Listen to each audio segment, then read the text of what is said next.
Check 1 2. Welcome to everybody that is online with us today for the Canadian Gelbvieh Association AGM. Just a few things. If you guys will be voting online today, please do put your full membership name in the chat box right now so we know you guys are online with us and will be voting. When it comes time for a vote, when a vote's called upon, after the options are stated, please be sure to put your vote in that chat box so we can keep track of what your vote is. If you guys have any opinions, please be sure to state them very quickly when that topic is being talked about, or any opposition. Be sure to put that in there right away so that we can address it. But once again, please be sure to vote quick and make sure that when your vote comes through to put your full membership name with it so that we can double check that you guys are good to go.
Test.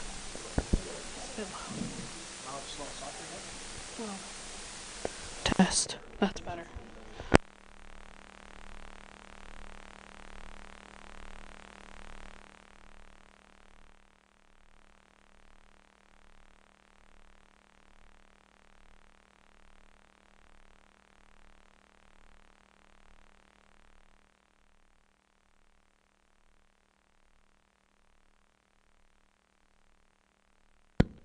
Okay, can everybody hear me? Are you ready with the LMS there back there, Evan? Okay, well, welcome everybody, and we'll go ahead and open this meeting. Can I have a motion for approving the agenda? Joe? Yep. Perfect. Second, Eileen?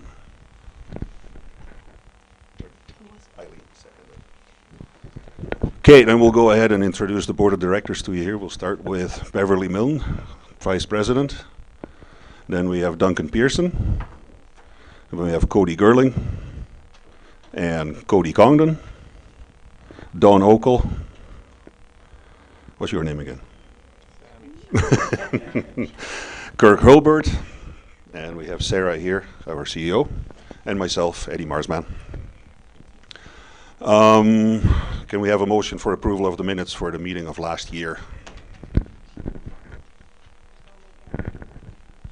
Okay, motion from Lorna. Can we have a seconder? Aaron Birch.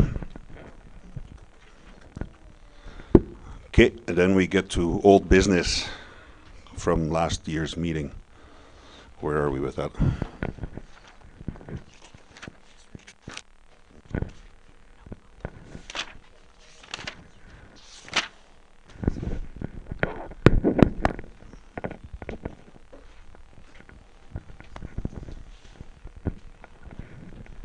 Okay, old business arising from the 2022 AGM was a webinar hosted to further explain and educate members on the Female Foundation program. The funding request was delayed due to some medical issues with our contact at Livestock Gentech. Things are back on track and will be further explained within the Breed Improvement Committee report, which will be later on today.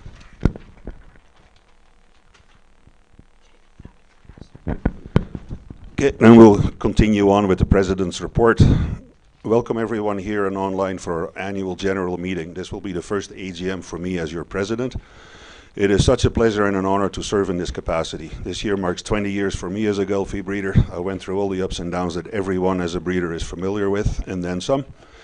I lost my wife and business partner to a terrible illness. We had a dispersal sale, which, as everyone knows that is done, this is not an easy thing to do either. The great thing about livestock and its people is the resiliency. We always bounce back, so did I. I found a great lady to share my life with, and we are rebuilding the herd. The last 7 months in this role have been a steep learning curve, but very enjoyable, and I'm up for the challenge. There have been quite a few exciting and challenging new things happening for us as a breed. I would like to touch on them here briefly, and most of this will be discussed more in depth during different segments of this meeting.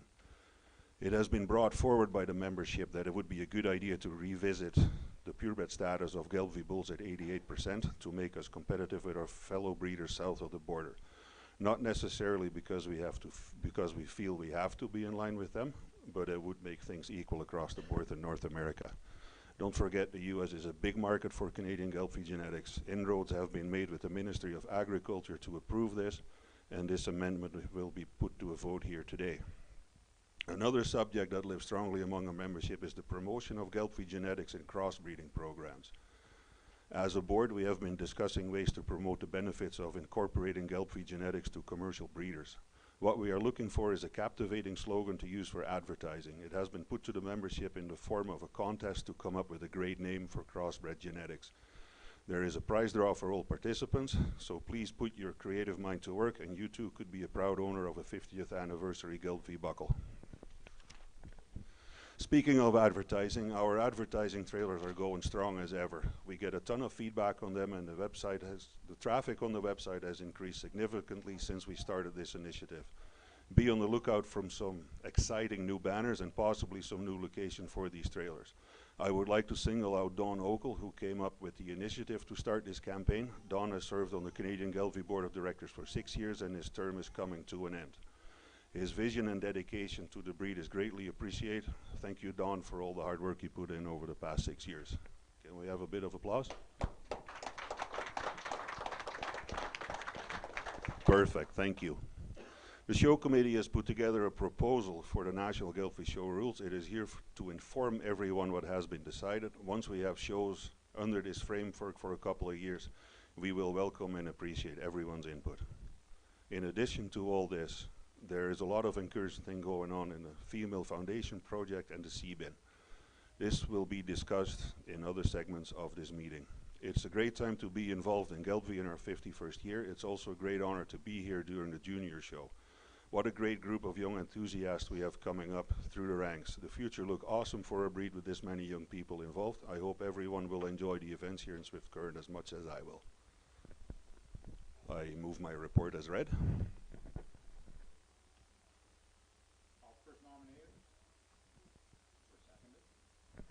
Thanks, Joe. Thanks, Gary.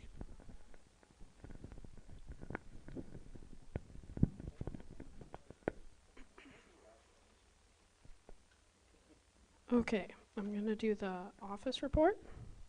As of July 12th, 2023, there were 3,995 females assessed, In 2022, there were 4,053, and I expect we will hit very close to that number as the late assessments come into the fall show and sale season. This is down from the total assessment in 2021 being 4,149. This is not very surprising considering the drought conditions producers have been facing over the past 3 years or more in some areas.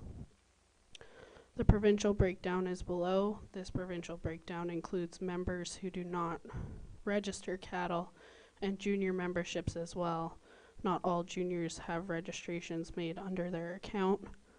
All herds registering cattle participate in whole herd assessment.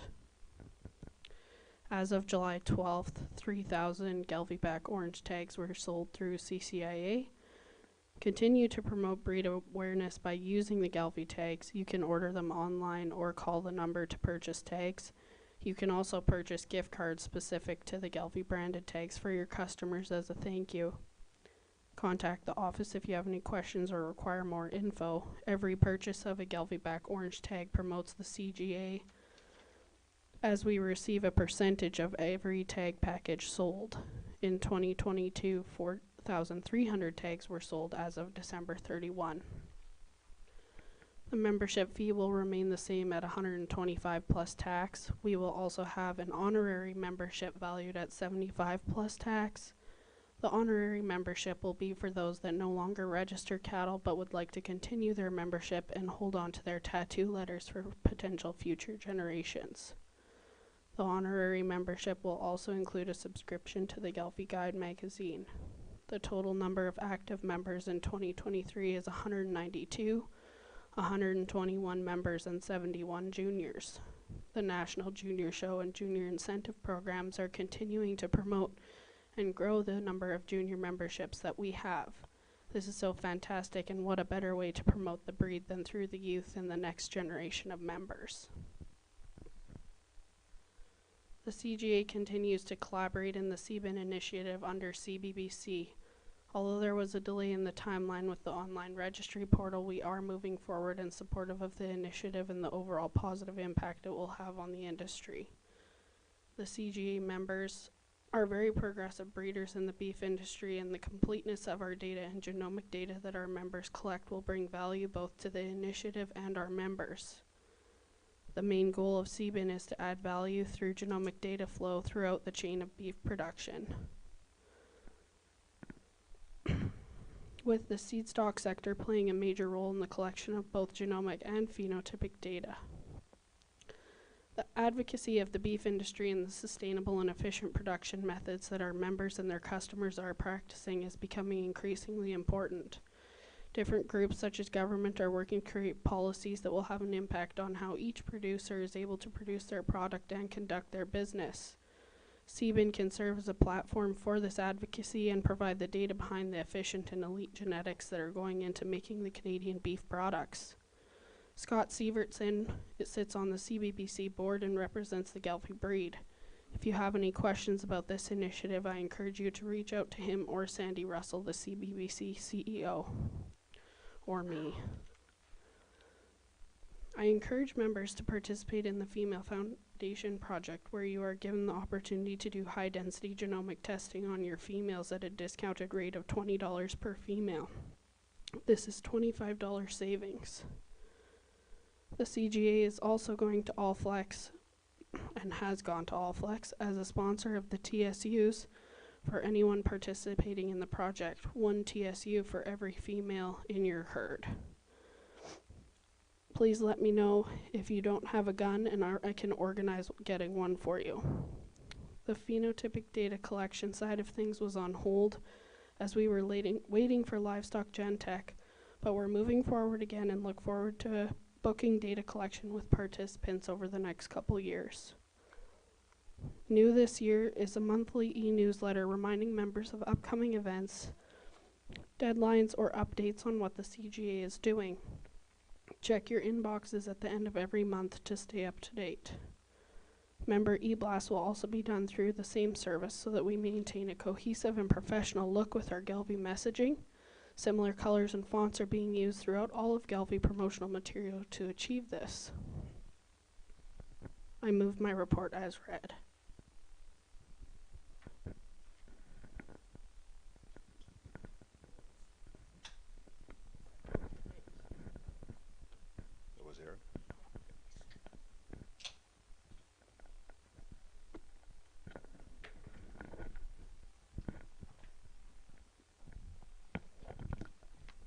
All right, nominations committee report. Thank you to Don Okel, who served 6 years on the CGA board. He led the highway trailer advertising initiative and continued to look for better locations and better value for these advertisements throughout his time on the board. Thank you very much for your efforts. Eddie Marsman and Cody Congdon have also completed their first term on the CGA board. They have both agreed to let their name stand again. We also have the following nominations for the board of directors: Aaron Birch and Lorna O'Kell. First call for nominations from the floor.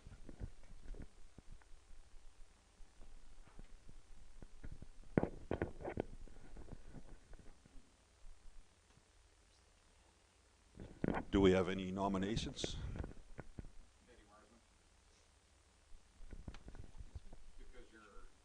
Oh, okay. I got you.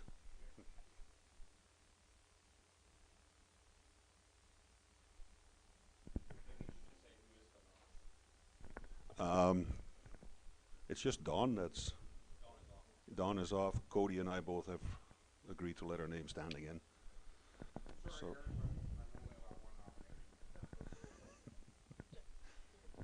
So we just need somebody to nominate each person that's let their name stand, even if they're standing again. So we need somebody to do it for Cody Congdon, we need someone to do it for Lorna, and we need someone to do it for Aaron, please.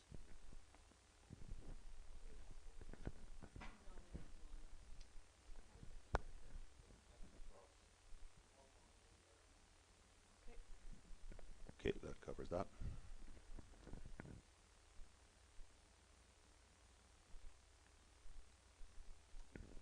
Any other nominations?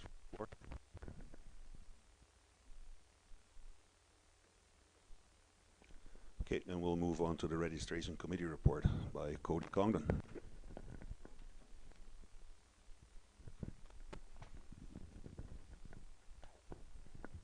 Registration report as of July 14th, 2023 are at 1,807. This is much lower than the totals you see for previous years because we are 7 months into the year. Throughout fall, we will get many more. We have implemented a reminder in digital beef in the inventory section during herd assessment, time to go back and record any missing data from the year previous if necessary. Hopefully this will be helpful to the membership in reminding them the importance of whole herd reporting so that the contemporary groups are accurate. So you can see here in 2020 we had 3469, 2021 was 3728, 2022 3174, and 2023 is currently 1807. So our purebred registrations for 2023 thus far is 1526. Our balance registrations for 2023 is 184, and our percentage registrations is 97 for 2023. I adopt my report as read.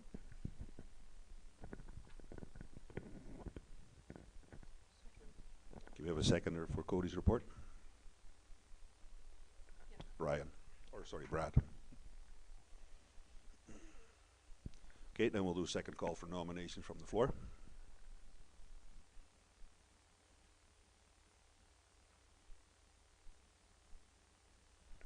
Okay, then we will move on to the junior committee report as read by Duncan. Yeah, good afternoon, everyone.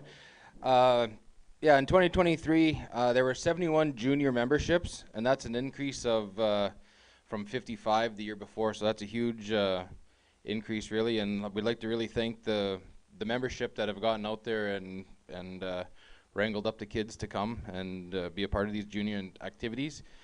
And also really a big thanks to these junior incentive programs that the breeders have put money into, and there's been some pretty exciting offers there at some sales that got the membership out.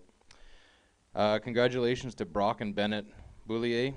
Both have received the Junior High Point Program Award for $500 each to put towards a purchase at the wish list, and they have done that. And we encourage all juniors and 4-H members to send in your points to the CGA for your chance to win.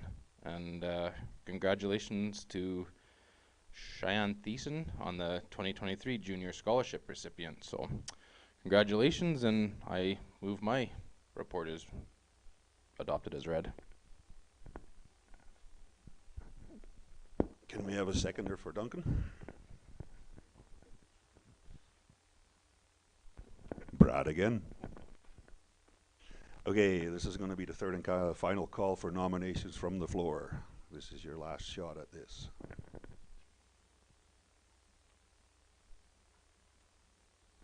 Okay, so if there's nobody, can I have somebody make a motion to seize nomination?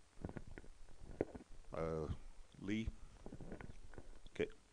Then we'll move on to the seconder. Gary Paul. Then it's Kirk's turn for the Show and Sale Committee report.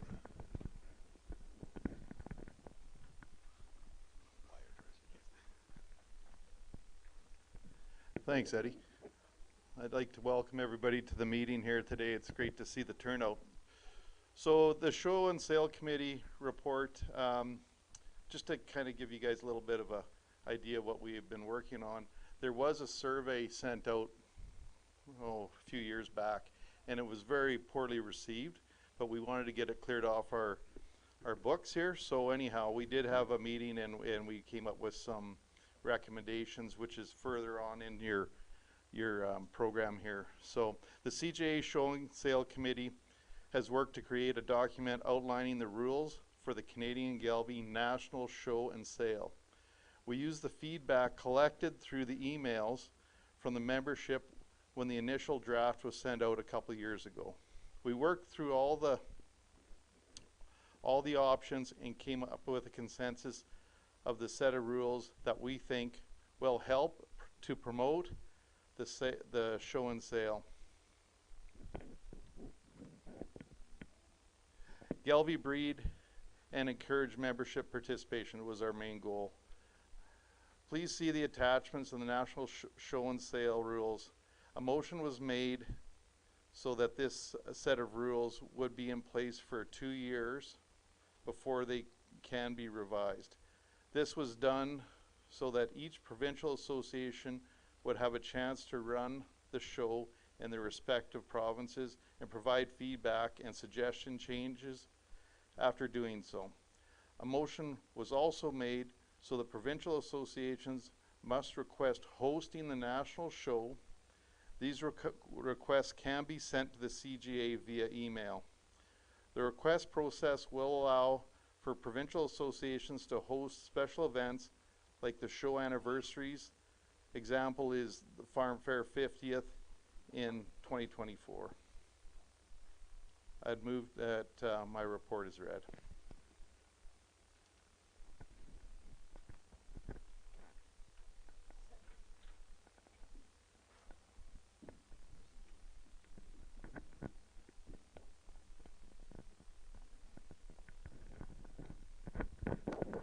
Okay, then now we'll move on to the election of the Board of Directors.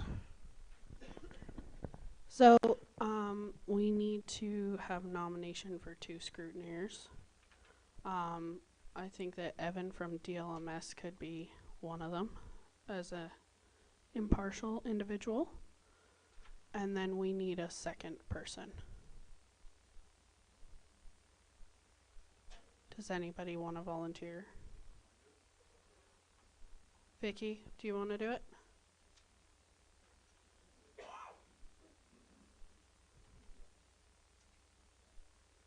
Okay.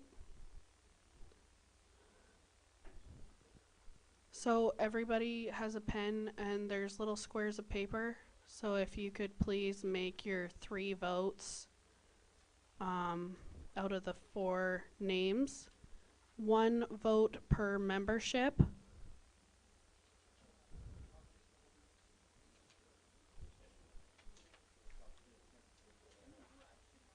Yes. No, it's anonymous. You do not need to indicate who you are.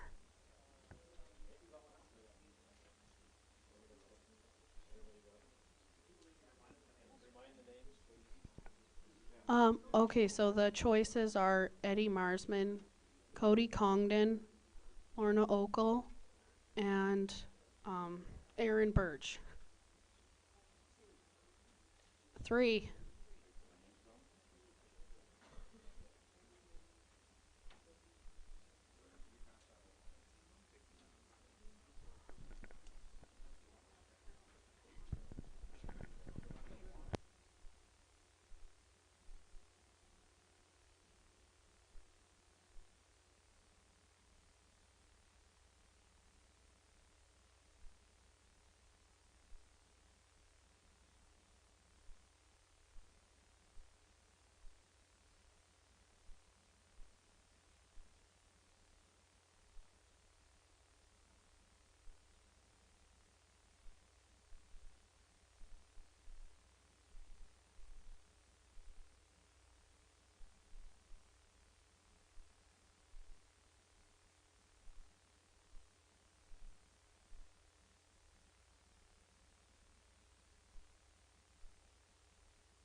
Okay, if we could have everybody's attention again, we will, while the votes are being counted, we'll move on to Breed Improvement Committee report by Sarah.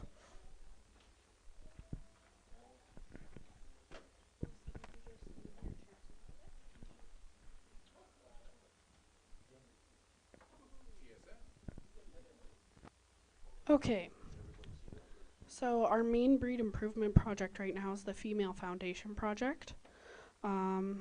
As I was writing this report, working on our proposal for funding to NSERC with Livestock Gentech. Unfortunately, the momentum of this project and the phenotypic data collection was put on hold due to some delays with Livestock Gentech. Their contact had some health issues. So we're excited to be back on track and moving forward. NSERC takes the partner contribution, which is our genomic testing costs, and leverages it as 20% of the total project cost. And then they fund the remaining 80% of that total based on your 20% input. After attending the BIF convention in Calgary, there's a great focus on continuity of data collection and the use of artificial intelligence in this capacity. I had a meeting with One Cup AI to include them in the collaboration between CGA and Livestock Gentech.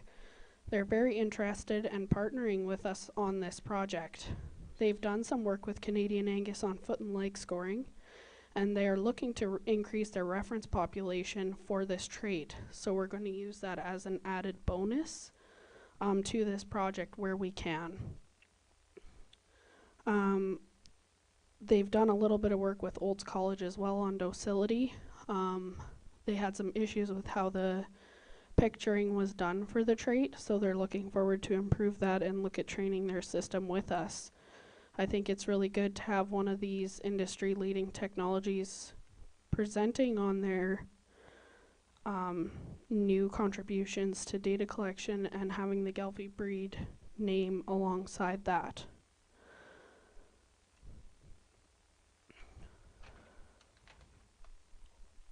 So we're going to have Livestock Gentech post a master's student position.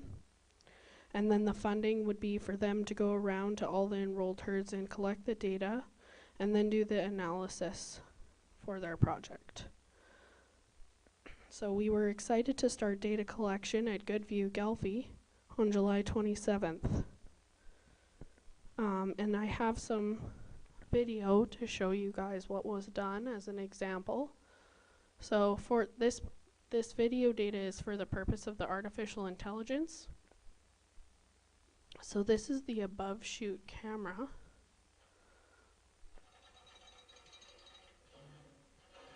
So what the artificial intelligence would be looking for is head movement.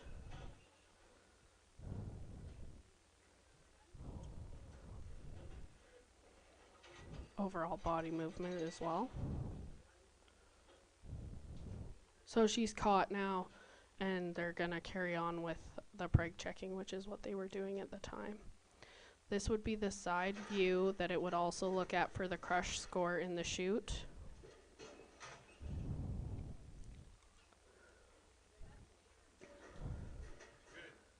So the crush score is what we're seeing from the side and above, so you're taking 5 seconds per animal for that. And then this is just a camera that we have set up outside to gauge a little bit for flight speed where we can, but also just a pen score of how the animal is. This is where we would try and get foot and leg. Because of the grass, it makes it a little bit challenging, so we'll just have to do where we can with what each setup provides.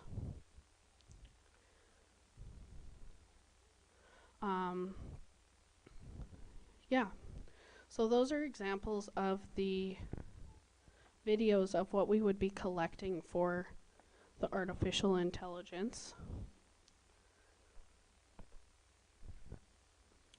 So I have applied to Allflex as well for the TSUs, which I mentioned earlier. High density genomic testing this many females is going to have a really positive impact on our breed PDs and an even bigger positive impact on the herds participating. According to our IGS year-end report in 2022, we had a 28.4 increase in animals genotyped in our herd book compared to the overall average increase of 19.2 across all other participating breeds. This is huge, and I really commend the members testing with the 100K test in any capacity. Trait reporting like birth weight or weaning weight or calving ease increased on an average between 2 and 5%, which were relatively on par with the overall average increases for the rest of the breeds in the evaluation. Carcass ultrasound records reported increased by 7.3%, while the average was 3.9, so we were above average for that trait as well, which is a good job on trait reporting, and keep it up. The more phenotypes and genotypes we can contribute to the evaluation, the more accurate and relevant the EPD evaluation will be for our breed, and especially your own operation. As these economically relevant traits have EPDs further developed, it will be extremely valuable for Gelbvieh to have such a large portion of the herd book scored. Here I'm referencing the docility and the foot and leg scoring. Currently we have approximately 1,100 females enrolled over 22 herds in the Female Foundation Project, and if you're interested, please contact me. Tissue sampling is a cleaner and more effective way to capture DNA. With the possibility of multiple tests being successfully run off the same sample, it makes sense to invest in the technology. DNA sampling via TSU also takes priority at the lab. Hair samples are required to be carded at the lab by personnel or barcoded, and there's more work involved to extract the DNA. As volumes are increasing at Neogen, they've said we tentatively could be potentially seeing almost a 7-day reduction in turnaround time for samples submitted via TSU. Whether that means TSUs remain at 21 days and hair is at 28, or if TSUs are 14 and hair is still at 21, I'm not sure.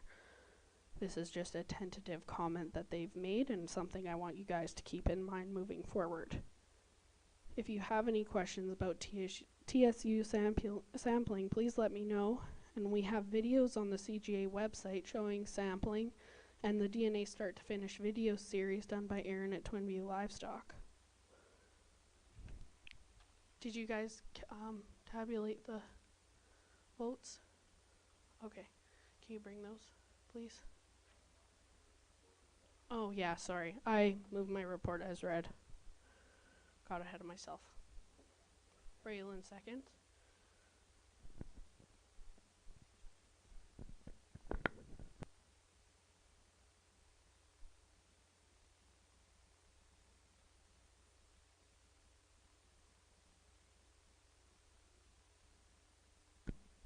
Okay, so we have our votes in. Congratulations, Eddie, Cody, and Lorna.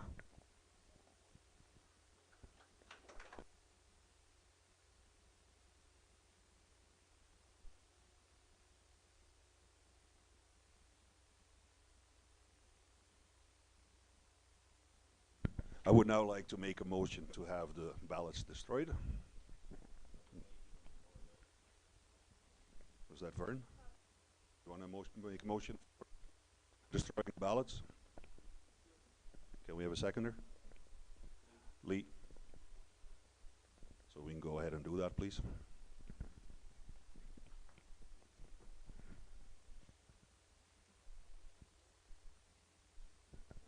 Okay, so now we will move on to the Advertising Committee report, and that is once again Cody Gerling.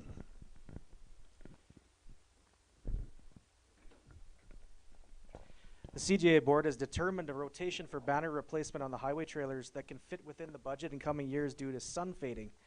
The CGA board is exploring cheaper alternatives to working with spot ads to increase the number of ads or change them for more visible locations.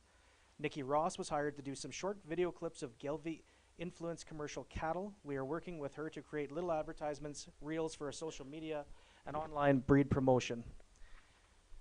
Sarah continues to organize co-op advertising for members. Some publications include Canadian Cattlemen, Prairie Post, Beef in BC, Northern Horizons.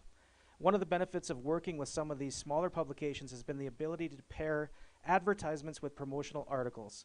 Sarah's been provided these publications with articles promoting many different aspects of the association or the breed: wish list, junior programs, commercial breeder testimonials, heavy horse pull sponsorship article, etc.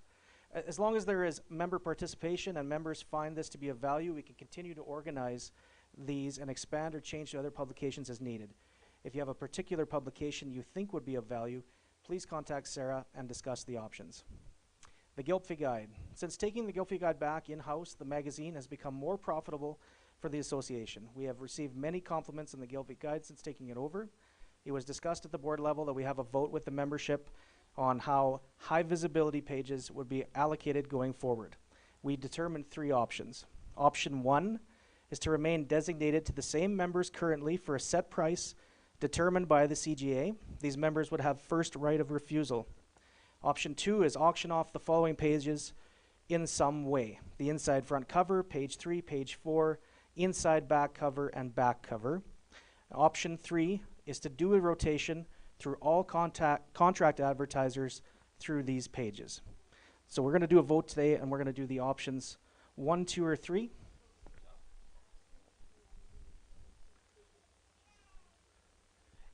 There's a question whether we want to do this by show of hands or whether we want to do this on a paper ballot and do it anonymous. Yes.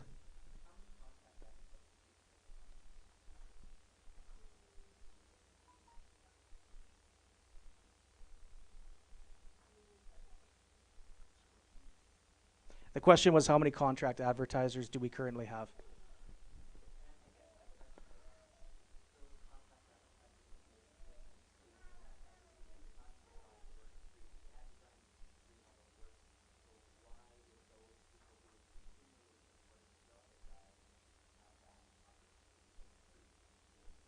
Okay.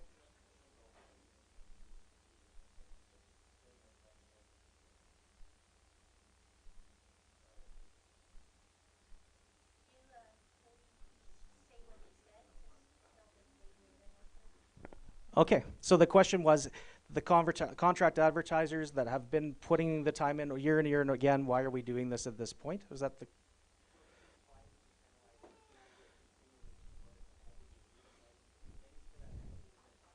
Yeah. Okay, so the question is, why penalize those people now? Why are we making a change? Why are we charging a fee? Is that fair? Okay. There's 8 contract advertisers to answer the first question. Second question.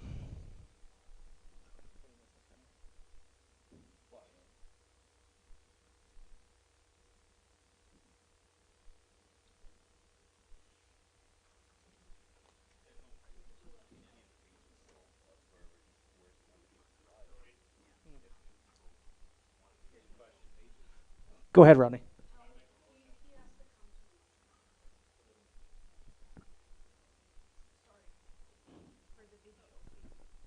So just to give a little bit of background, this was brought up by some members who were wondering why they don't get opportunity to go on these pages. So that's why this was brought up. It's not to try and penalize anybody. So we're opening the discussion because it was brought to the board. So this was the discussion that was had at the in-person meeting, and that's how these 3 options were come up with, and that's why we're having a vote so that, and a discussion so that we can hear everybody's point of view. So the first option with potentially increasing the price, we looked at other breed magazines, and there is Simmental has the same price for the full page in the rest of the magazine as their high profile pages, but they also have 7 issues and they have to go in all 7 issues, and they're just set up a little bit different than us. The magazines that are set up the same way as this one, the majority of them have about $150 increase for the inside pages, and the back cover is a $250 increase over the other pages because they're getting a better viewership.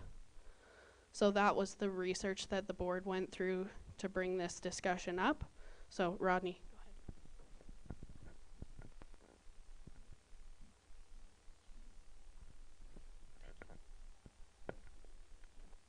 ahead. I guess I'd just make a motion, with all due respect to the people that have advertised on our back covers or inside covers for the last 20 years. It's been the same breeders. They have pumped out thousands upon thousands of dollars to keep that magazine going.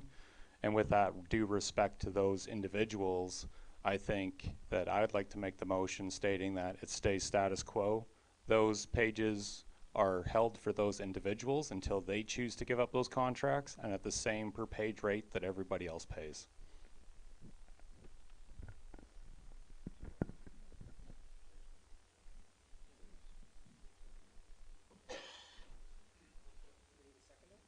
Seconder?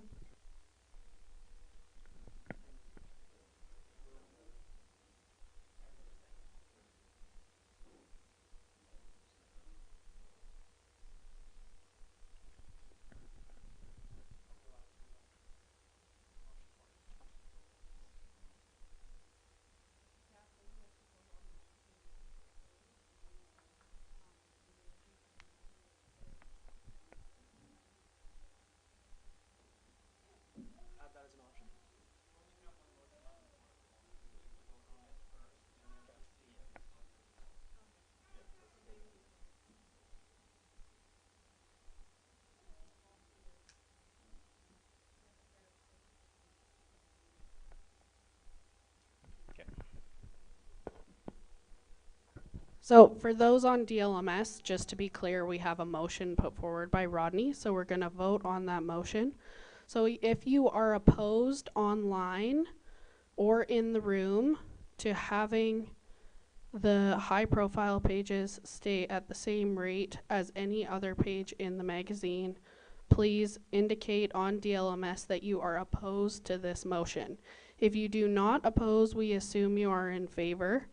In the room, if you are opposed, raise your hand. Yeah,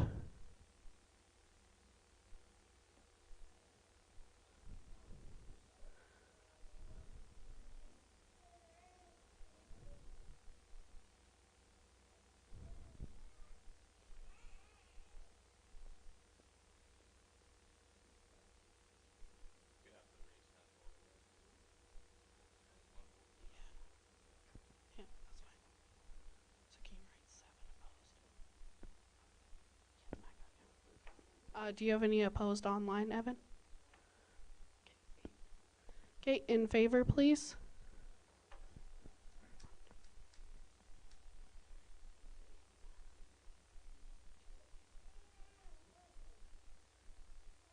Sorry, forgive me, you two there. What memberships are you with? Are you both with Black Poplar? Okay, sorry. Haven't seen you in person, so I apologize. So that was in favor, so the motion is carried. So things are gonna stay as the status quo for now. Thank you.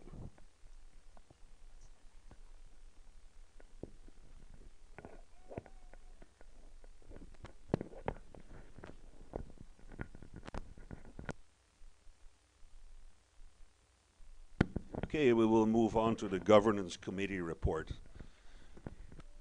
This constitution may be amended by extraordinary resolution at any annual or special general meeting of the association by the affirmative vote of not less than 2/3 of the voting members present. Notice of all proposed amendments shall be given to the secretary in writing 45 days in advance of a general meeting, and they shall be included in a notice calling such meeting. Otherwise, they shall have no power to deal with same. Notice of motion number 1, Article 22.2, current wording. Animals must be identified with tattoo markings in the ear, which include the registered identification letters of the owner of the animal at birth and a serial number preceding or following the designated year letter to signify year of birth. The letter A will signify that the animal was born in 2013, B 2014, and so on. The letters I, O, Q, and V shall not be used as designated year letters. Proposed wording. Animals must be identified with tattoo markings in the ear, which include the registered identification letters of the owner of the animal at birth and a serial number preceding or following the designated year letter to signify year of birth. The letter M will signify that the animal was born in 2024, N 2025, P 2026, and so on. The letters I, O, Q, and V shall not be used as designated year letters. Rationale is to update the respective years ahead.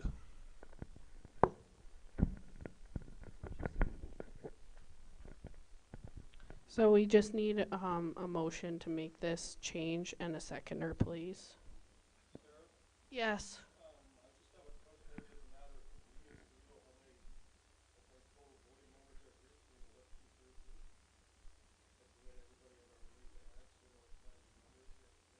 Yeah, we can do that, yep. Can we just finish this one first? Yes, we are. Okay, we'll do it now.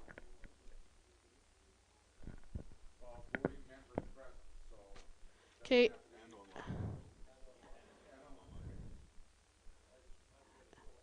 Evan, can you update on the number online, please?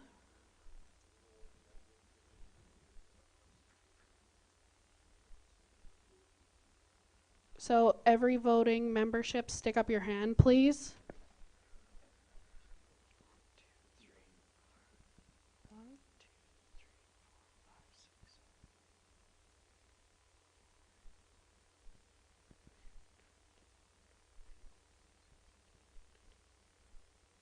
Oh God.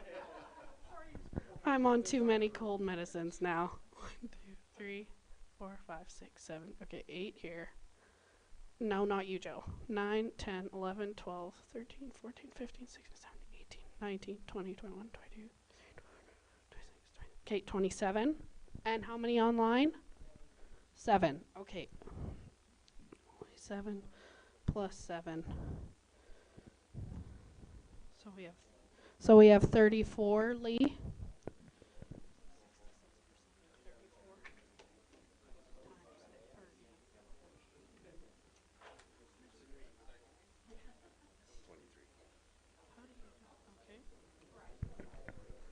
So 2/3 is 23 votes. Okay.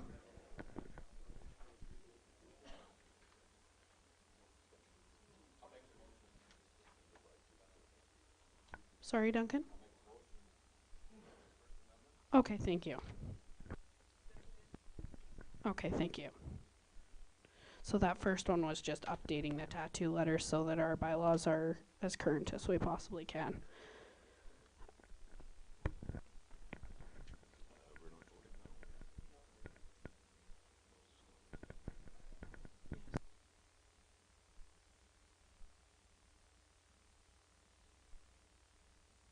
Okay, all in favor of this motion, please raise your hand.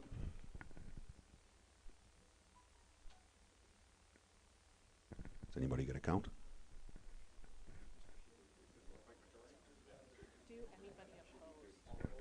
Anybody opposed? How about online, Evan? Motion passed. Next one. Article 24.5, A7. Current wording. Animals with less than 7/8 Gelbvieh are automatically recorded in the Gelbvieh hybrid registry. Qualifying hybrids are recorded as balancers in accordance of the American Gelbvieh Association trademark. Proposed wording. Animals with less than purebred 88 Gelbvieh classification are automatically recorded in a Gelbvieh hybrid registry. Qualifying hybrids are recorded as balancers in accordance of the American Gelbvieh Association trademark. Rationale: to change 7/8 to purebred 88 so that we are cohesive in our terminology since having changed to the bucket system for our breeding up table. Can somebody make a motion? Daryl? Seconder? Lee? Brett? Okay. Lee and Brett. Okay, anybody in favor? Raise your hand, please.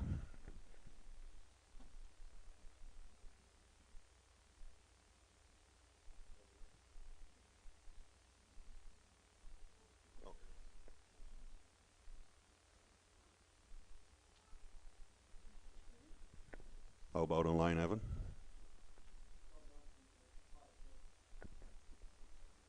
Motion passed.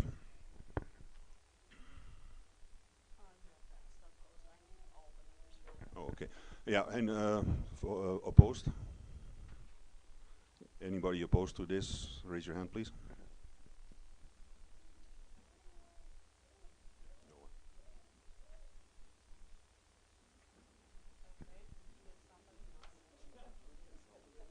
Not sure.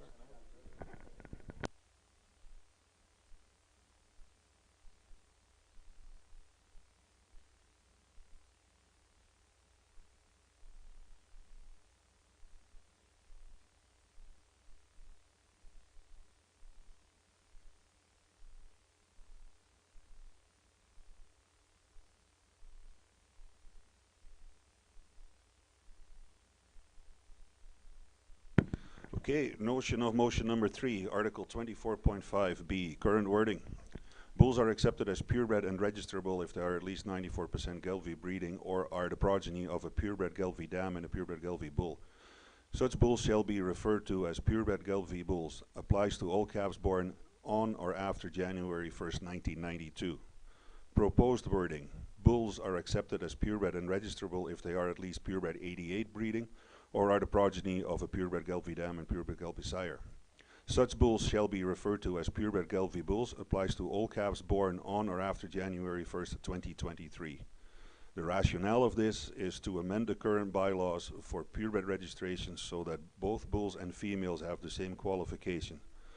This will also maintain a consistent standard across North America for purebred status on bulls. Somebody, go ahead. Vern, you want to come up here?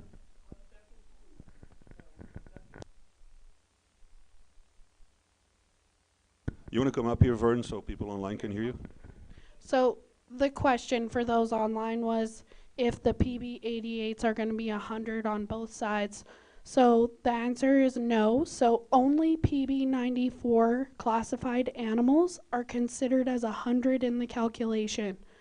So it specifies earlier up in the bylaws that the PB88s are 50% of the genetic makeup. So it would be 50% of whatever the genetic makeup is in that range, the 81.6 to the 91%. So it would be 50% of whatever that number is. Yeah, absolutely. Good question for sure. Can we have someone make the motion, please? Daryl, seconder? Gary? Okay, all in favor?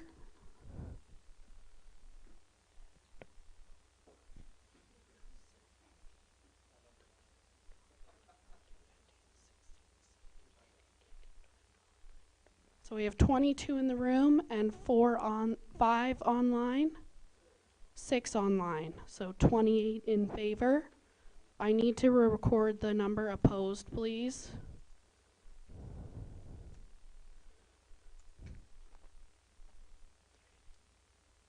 Three opposed.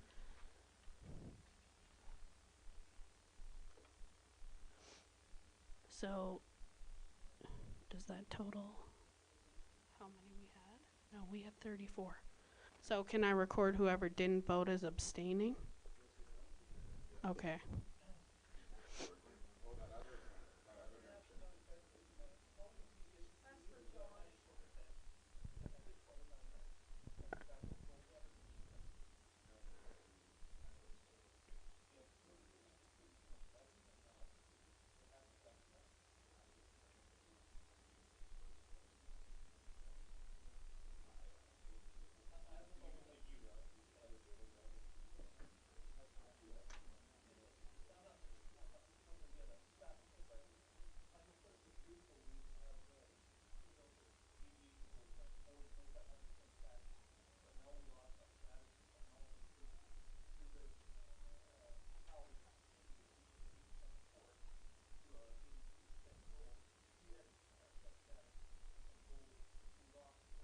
So if she's a PB88 female, she's not considered 100 in the calculation.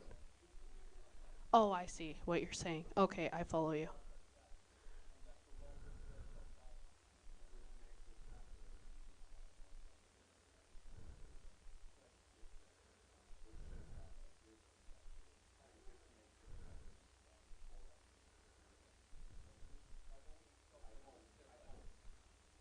So for those online, there was just discussion about how it used to be that if it was considered a purebred at 88, that it was 100 in the calculation, and that we have that now. It's not that way now, that the 88s are 50% of whatever genetic makeup they are. So if you're breeding them up to purebred 94 level, it would take one more generation to do so.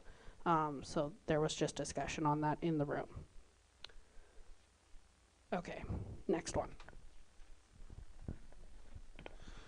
Notice of motion number 4, Article 24.5, current wording. Heifers are accepted as purebred and registerable if they are at least 88%.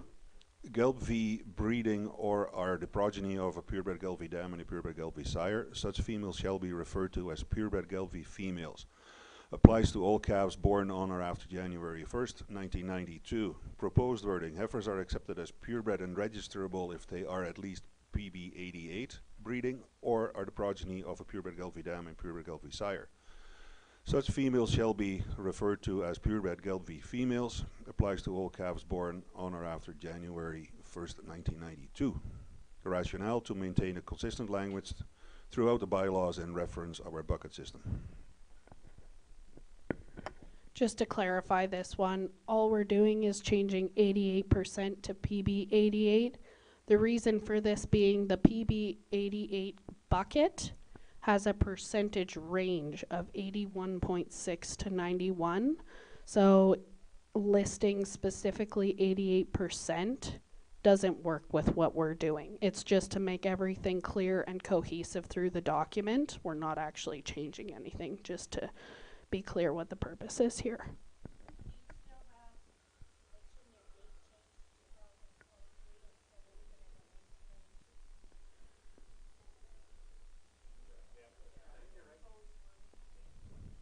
Yeah, we can change that. Thank you, Lorna. Yeah, you need to, yes. Okay. Okay. Did anybody second that, or? Okay, cool. Sorry I missed that.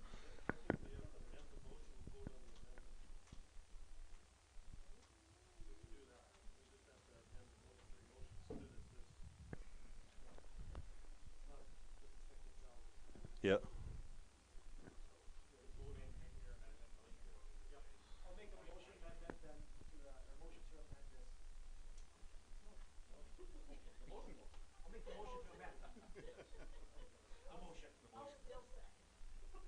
Okay, thanks, Beth. So to read what year? 2023? Correct. All right, everybody, raise your arm in favor, please.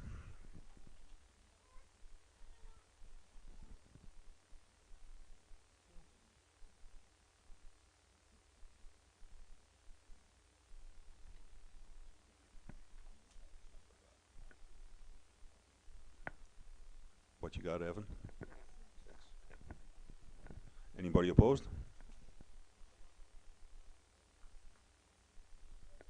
Evan?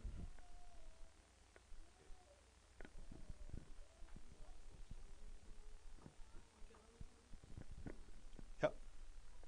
So the amendment passes now? Yes. So now we still need to vote.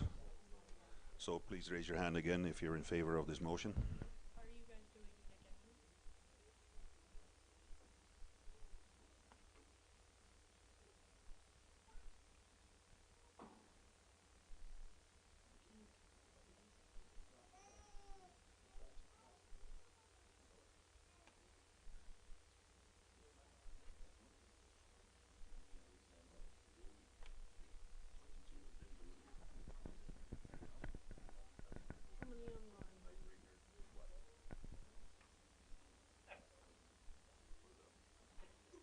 many online? Can you ask for online? What you got online, Evan? 5 in favor. Anybody opposed? No one in the room. How about online?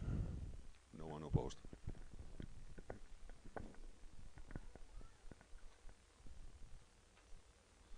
We are going to move on to notice of motion number 5, Article 26, current wording. Certificates of registration showing performance data shall be issued according to the specifications set from time to time by the Board of Directors. The Board shall notify the association membership of any change in the certificates of registration, and such change shall not come into effect until 1 month following the required notice to the membership.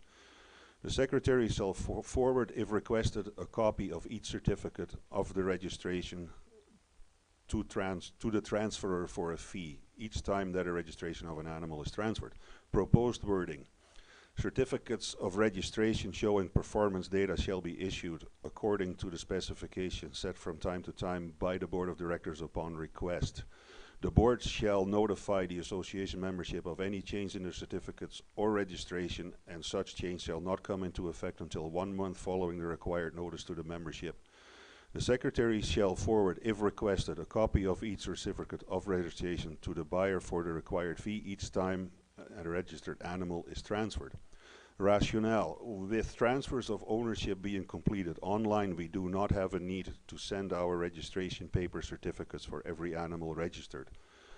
Paper copies of a registration certificate will be available upon request. Transferred copies of certificates are mailed out to the buyers whenever a transfer is completed online.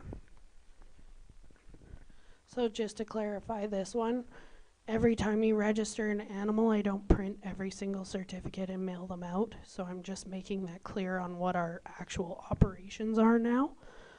Nothing's changing. If you need one, you can ask me for one. And transfers, I still mail a copy out to your buyers unless you request to receive it yourselves. We are also, I'm working with Gelbvieh to make an automated email process for that as well, as I do have members requesting that I send them by email instead of mailing them to them so they can print them and forward them to their buyers in a more timely fashion.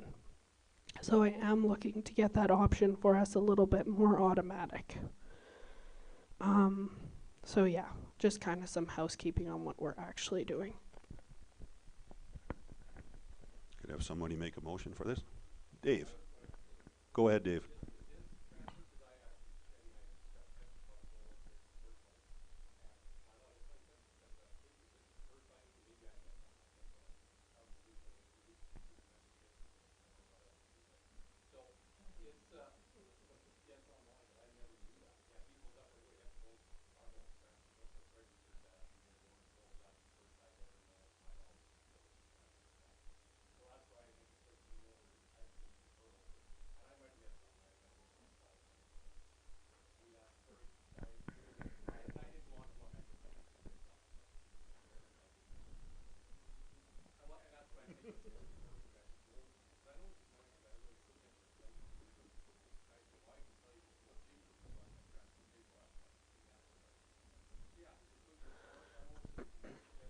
Yeah.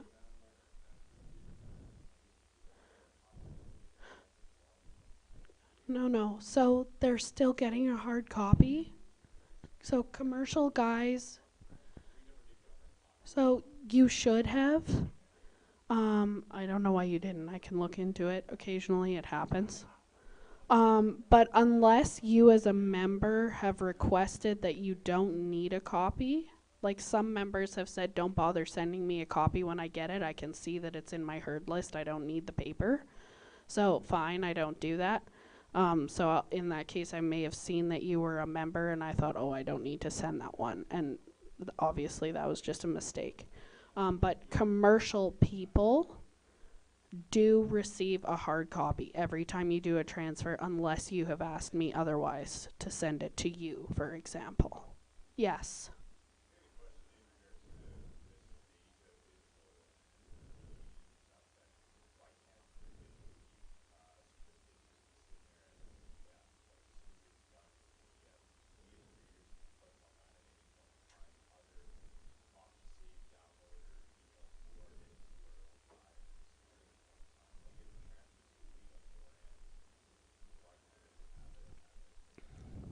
Okay, so the question is, why can't a PDF of the certificate be available to the member at all time to print off and do as they need, whether they've done a transfer, otherwise, whatever? So, yes. So because we only have copies, you could. So that's what's available to me. I can just go view PDF and email it to you or send it to you. Can we make that available to the member? Sure, but that's one thing that, like, if you want to be sending it out yourselves and we have it automatically set up to say print off and mail to my customer, if that's what you've selected, like, I guess we could ask Gelbvieh if they can implement another option as keep certificate on file, or like saved digitally, and then you do what you want with it, because it wouldn't look very professional if we don't have some way of controlling it at all, and I'm mailing a copy and you're doing what you're doing. So we would have to figure that out. We would have to have multiple options. Aaron, yes? Oh, you can. Okay, I wondered if that wasn't available.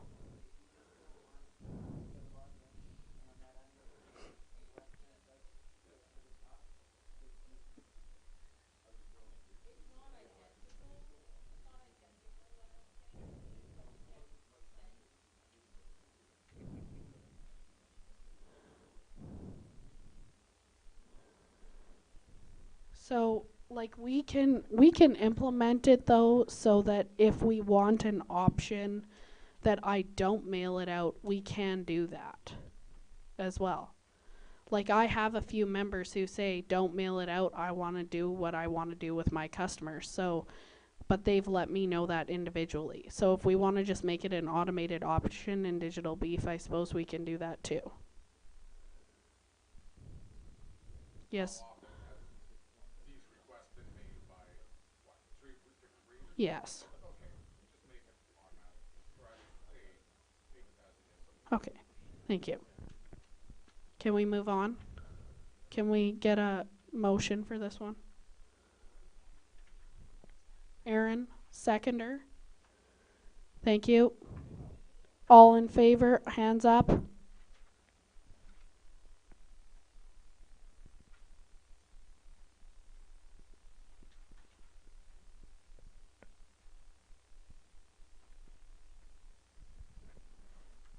How about online, Evan? 4? 5? 6? 7? Yeah, can we hear 8?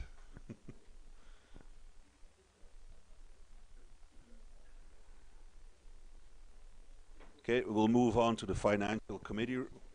Oh, sorry, I'm getting ahead of myself here. Anybody opposed? Here or online, Evan?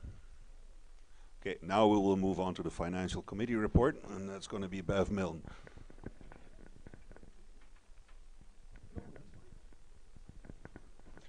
Thanks again, everyone, for attending.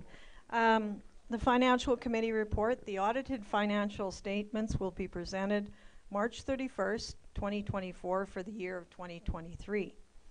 They will be distributed by email and available by mail upon request.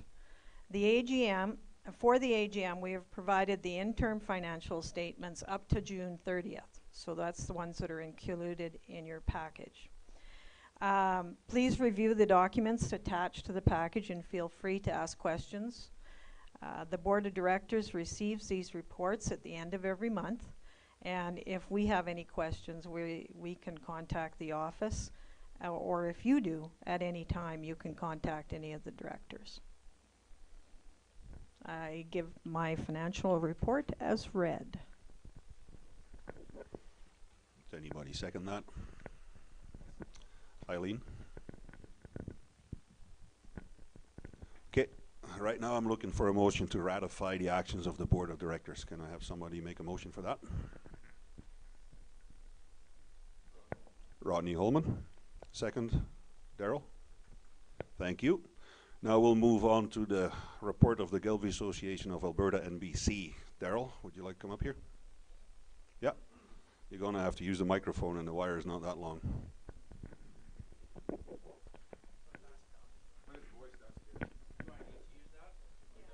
Yeah, because otherwise online they can't hear you. Yeah. How are you, sir? Good. There we go. All right, I'm not going to read through this word for word. Everybody can read it. I do want to pull out a few highlights and say thank you very, very much to all of the tremendous breeders we've had in Alberta, BC. A lot going on, and we owe this huge amount of gratitude to all of you for carrying out all of this tremendous work. Last year's success with the junior show starting the 50th anniversary, the field day that we've concluded recently with at Tower View Ranch. Let's give these guys a round of applause. They did a great job of hosting all of us and their 50 bazillion million grasshoppers to some incredible food and some great cattle, and it was a great time. So we really, really genuinely thank you guys very much. as well.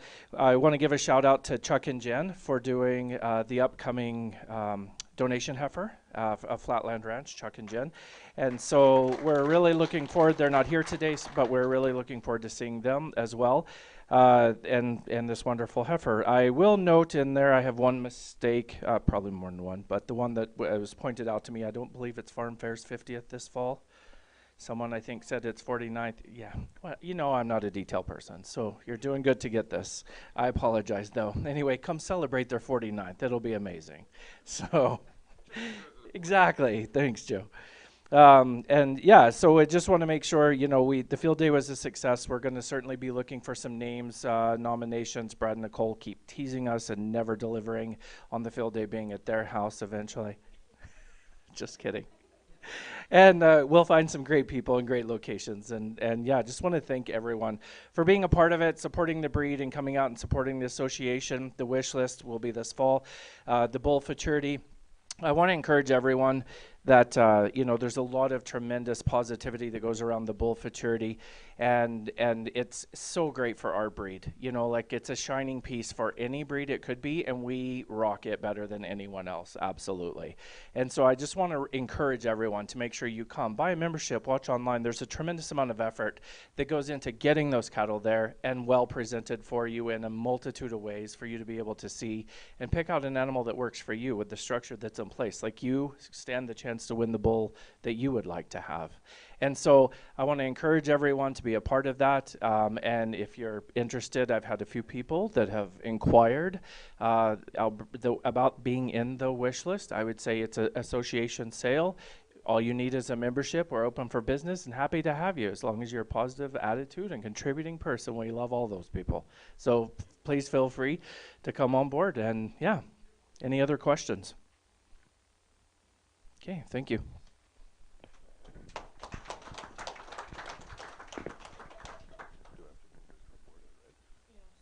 Okay, I'd like to move Daryl's report as read. Can I have somebody make a motion? Kirk made the motion, seconder. Duncan, seconder. We'll move on to the Mansask reports, and it says Cynthia Urgo, Mansask secretary. She's not here, but her husband is. Would you like to take care of this, Lee? Neil? Come on up, buddy. You knew we weren't going to leave you alone. What's wrong with the hat?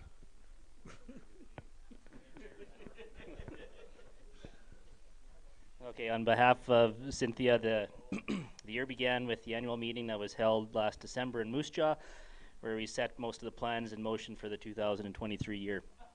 We welcome myself to the board.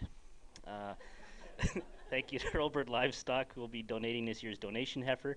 The Mansask has sponsored a variety of junior shows throughout the year, including Saskatoon, Swift Current, and the Canadian National Junior Show. Cattle were represented at all the shows, and it was good to see the youth involvement. 4-H tokens were mailed out to a total of 32 4-H members across the 2 provinces.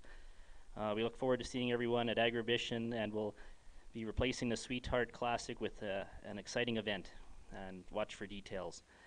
If anyone is interested in helping out with the show or sponsoring, please contact Cynthia Urgo. Thank you very much, Neil. Can we get a motion to get the report as read, please? Yep, Braylon Blake, seconder. Cody Gerling. Then we will move on to the Junior Association report. Is Jessica here?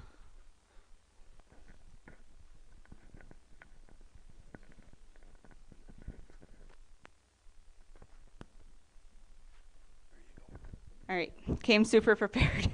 So last year marked the return of the Canadian Junior Gelbvieh show in Stettler. It drew 40 kids from ages 2 to 21, and it turned out to be a really successful event that has only grown this year. So last year it was Aaron and Joe, Daryl, Krista Anderson, Olivia, and myself who kind of put it together. And then at that show we developed the junior board, who has stepped up to help bring things together. So year in Swift Current here, we had 51 juniors entered and 65 head entered, which was awesome to see. Really, really good. Yeah. So, and next year we've booked, it'll be back in Stettler, July 18th to 20th. So mark your calendars and plan to come on down. Last, and I guess I should mention the board. When we kind of went in June to line up a meeting, we looked and there isn't a junior set of bylaws anywhere. So that's going to be something that we're going to work on in the next year, kind of publish in the spring and get voted on at the next junior show, just so that it's more formal in terms of how long the directors stay on, their terms, and we'll have something in writing there. So last but not least, we just really wanted to thank everybody that stepped up and showed so much generosity towards the show this year, from the sponsorship, you know, from the meals to the prizes. Thank you, because that's what makes it great. So thank you. Thank you, Jessica. Can I get somebody make a motion to this report as read? Brett Spray, seconder. Daryl. Okay, now we move on to new business. Research has found that one of the most meaningful ways to reach people now is through video. We are looking to increase our use of this medium through the items discussed below.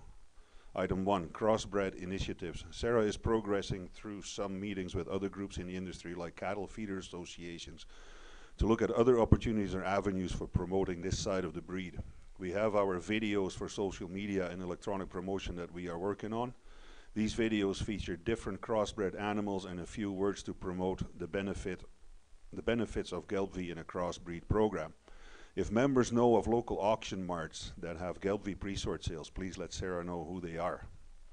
A photo contest category was added for crossbred cattle so we can promote submissions of high quality images of these cattle to use in our initiatives. We welcome suggestions and conversation from the membership on ways to promote crossbreds. So at this point, if anybody would like to add something to this, now is your time. Keep it short. Could come forward, grab the mic, and let's hear some ideas if anybody has any. Okay, moving on. 2, educational webinars or videos for member education. Sarah and Cody Gerling did a presentation at the Gelbvieh Association of Alberta NBC Field Day on the benefits of high-density genomic testing with regards to genomically enhanced EPDs and how to read EPDs and the EPD graphs in digital beef. We went through some real examples on digital beef, and the members in attendance found the time valuable and appreciated the information they got out of it. We are going to look at doing some of these types of things through video or scheduling webinars that members can join. Topics could include things like DNA testing, EPDs, general digital beef functions, the Female Foundation Project, etc. We also welcome ideas from the membership on topics they feel they need more information on. So I'll repeat my question from earlier. If anybody has any suggestions, now is a good time to bring them up.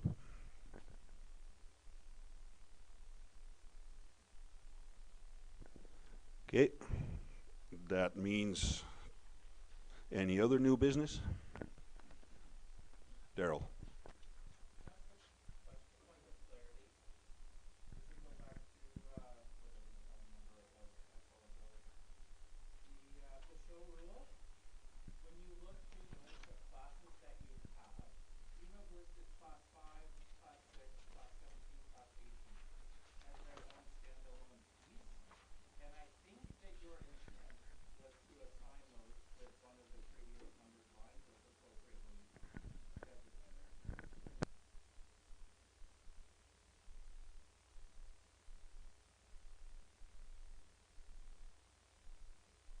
Daryl, we're going to come up here and talk into the microphone so online can hear it as well, please.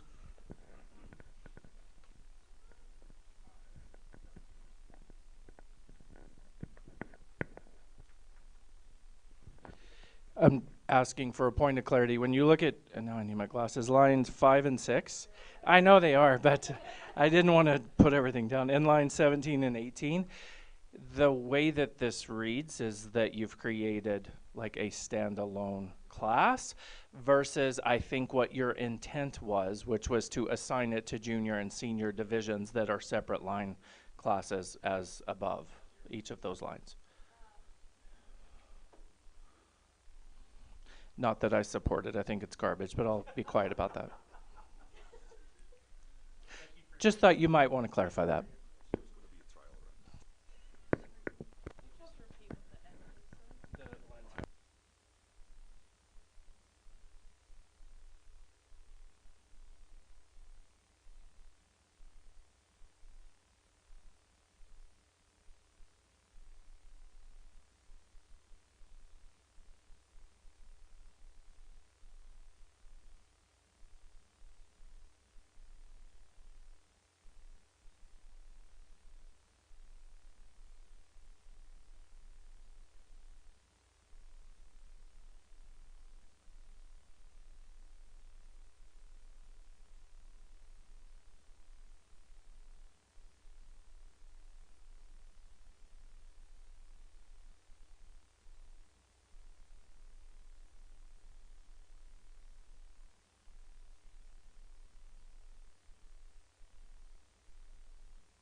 If you flip to the front page of these show rules, the very last line says that calves are divided into junior and senior divisions, born March 1st and later, and January 1st to February 29th.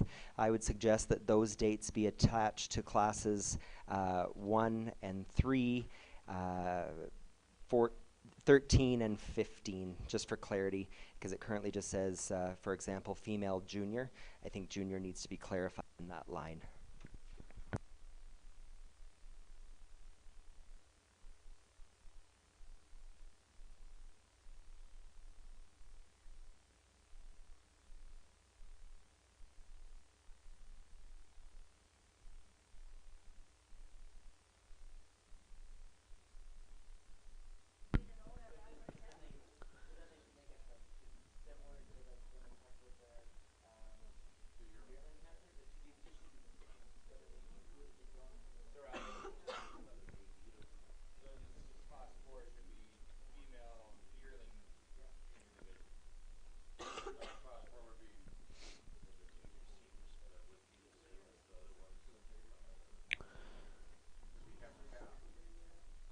So, for online,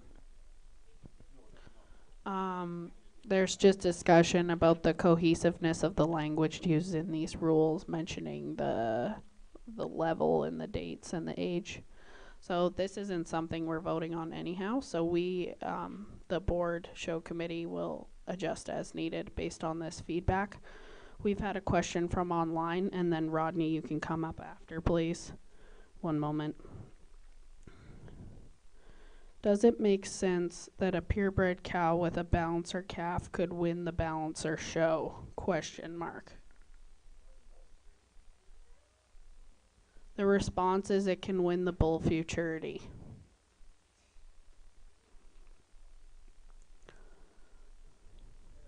That was from the floor, not me. Sorry, I'll be clear there.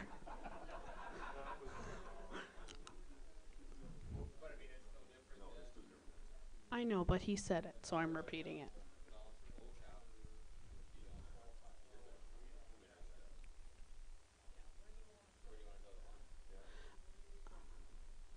So the question back, Joe, please. Yes. So the rebuttal is does it make sense that a purebred cow and a balancer calf can win the purebred show?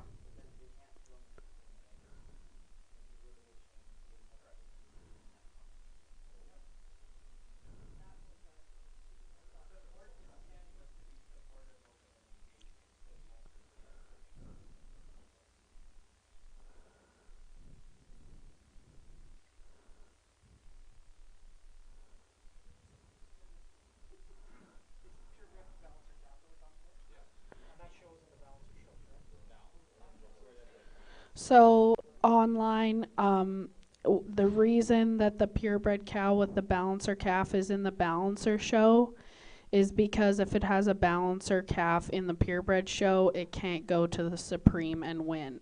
And we want to make sure that the breed is represented at the Supreme.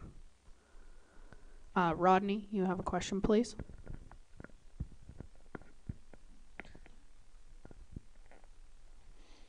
I guess just a couple things that I want clarification from on the board in regarding to these would be in eligibility to show, line item G, all entries must be tattooed. We had previous annual meetings where we accepted identification as permanent being freeze brands. And so I know a few US exhibitors that have chosen to go to straight freeze branding and not tattooing. Clint Sickler would be one of those, for example, that has supported agribition. And we adopted that into our bylaws as a form of permanent ID. We might want to consider making sure those producers have a very good heads up, or we consider rechanging the wording of that to allow, if they've chosen to freeze brand their ID on those cattle, that does count as a permanent and not just a tattoo. That might be a consideration. I don't know, but we allow them to come up and show, so it might be something we just need to make sure we communicate properly on.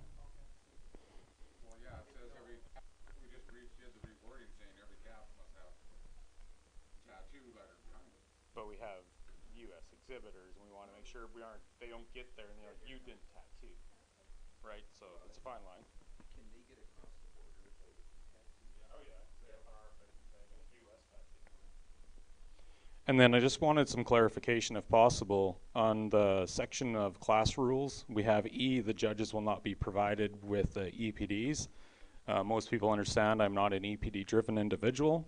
However, I do think that it is an important component to the way that this industry is moving. We just talk about tech and data. We've just spent time training our juniors how to read EPDs, do talk from the block, focusing on EPDs. And my concern would be if we want to limit our judges that we bring up here to not be able to see these cattle's EPDs, does that mean we're not allowing them to see the show program? Because if I'm going to a national show, I want to have a show program with a pedigree with EPDs, because my buying audience is sitting there with that show program, and that's how I'm marketing my animals in the ring. So are we not allowing the judge to see our show program? That's a little bit concerning, because then we're really limiting information flow, and that should be totally left to the judges to use, and that should be discretionary to those individual judges that we pick. We choose not to have judges that judge a lot by EPDs, then let's just make that part of our selection criteria as a membership and a board. But I have witnessed some very intelligent judges that reference EPDs in their judging that I think have been some of the most superior judges I've ever seen. And with that being also said, I've seen guys that only read by numbers, which scare me. And I just think that's something that we need to consider, because if you're saying you can't show EPDs to this judge, then that means you're limiting your show program, because every judge sees the show program. And we're there to market our genetics to our buying audience who sits in that stand. On F, I guess we talked that the calves are divided into those junior senior dates. I would reference the concept that we might want to consider that digital beef and everything that we do for registration programs, ratioing, everything else does provide us with calving seasons. We have winter, spring, summer, fall babies. That is how it is done in the rest of North America. And we just did a whole bunch of bylaw amendments to match that. We should consider following those dates. My calves born in March ratio and follow different contemporary groupings than my spring and summer babies. And so our age brackets for our heifer calves, and if we have lots of heifer calves born from January to March, make 2 divisions, make multiple classes. I think that's fair.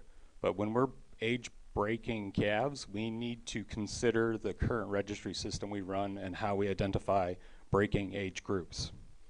I think that's something that should be considered.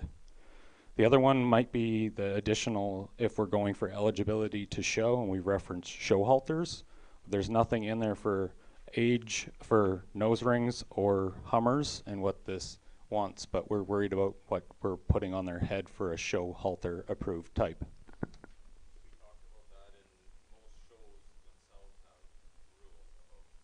Okay. And that section was only got Fair. Regarding the classes, clarification would be maybe to consider at a junior summer show certainly would be more effective to this. We do have producers that if they choose to be honest in our record keeping, bluntly have December 25th born calves on pairs. And so if we were open-minded enough to change our rules to not state that the calf has to be a calendar year, but the calf would be based on age of calf acceptable to still be on its dam. You may have a junior exhibitor, and I'll use Lewis Farms in this example, that calved December, January. There's no reason that this time of year a December-born bull calf cannot be nursing a 2-year-old. But our current rules would eliminate that from eligibility because it was born 3 days previous. And that might be a serious consideration for your junior pair eligibility. And so I will reference to the AGA set of show rules, and they have show rules set on age of calf. Eligibility is based upon the maximum days of age that you can submit an adjustable weaning weight and adjustable data. And that is also cohesive within the North American Trade and Rodeo Exposition rules, which we all are governed by and follow. And so once a calf is no longer eligible to submit an adjusted weaning weight, they're no longer eligible to be nursing their dam.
Hey, Rodney, you want to come back up here and explain the last point you made?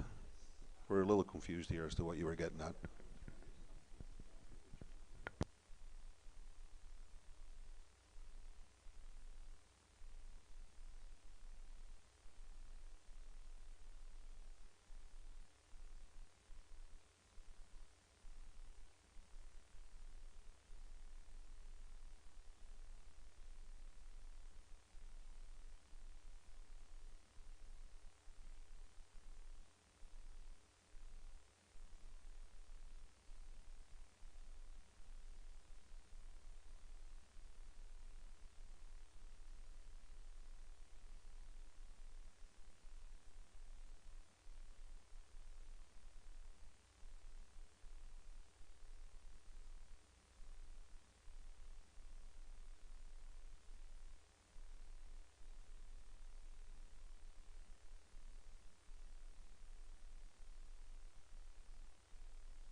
Okay, so just for online, they're talking about the max days of age.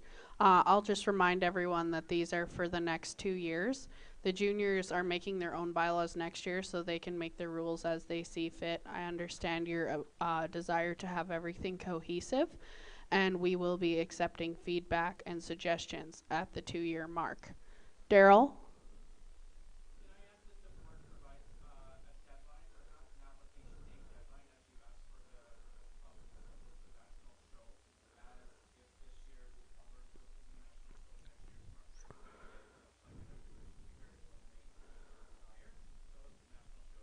Okay. So the question. Yeah, so the question was, can the can we provide a date deadline for the provincial associations to request the national show? Yes, we will. No problem. Any other new business, please? None? Okay, motion to adjourn, please, from someone. Daryl. Olivia. Thank you, Olivia. Okay, that's it. Thanks, everyone.